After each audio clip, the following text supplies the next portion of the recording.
Busy, you're all right. I just want to. I'll get Soldiers of the Civil War were trained to fire 3 aimed shots in 1 minute's time. These were with muzzle loaders, and yet they were expected and trained to fire 3 shots, load, aim, and fire in 20 seconds time apiece, 3 in a minute. This is very difficult for us to do today. Several of us in our group have tried this in times past and have found it to be quite hard to do. And we had, no distractions to disturb us in our endeavor.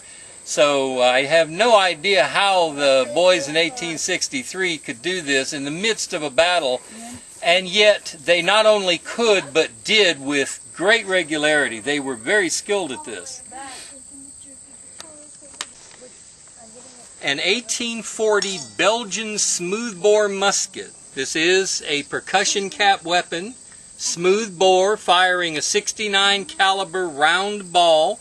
The ball is this right here. That is soft lead. It was not paper patched. It went in loose, and it had a very poor accuracy. This weapon had a maximum range of in the area of 150 yards, give or take. Its effective killing radius was half that.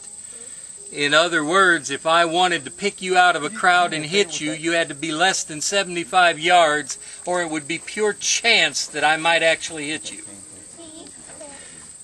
However, early in the war, this kind of weapon was common both in the North and the South.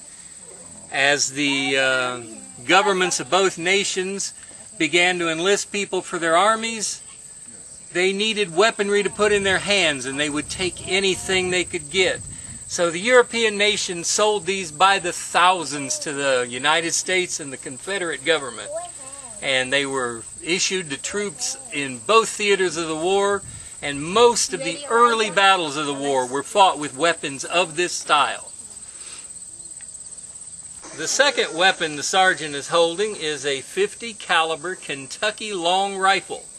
This is not a military weapon. This was a civilian hunting weapon.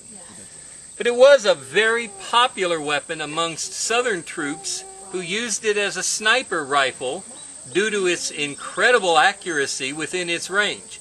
This weapon was quite capable of picking off targets over 300 yards and doing it with some regularity. So as a sniper rifle, it enjoyed great favor amongst Confederate troops, and it was not an uncommon sight.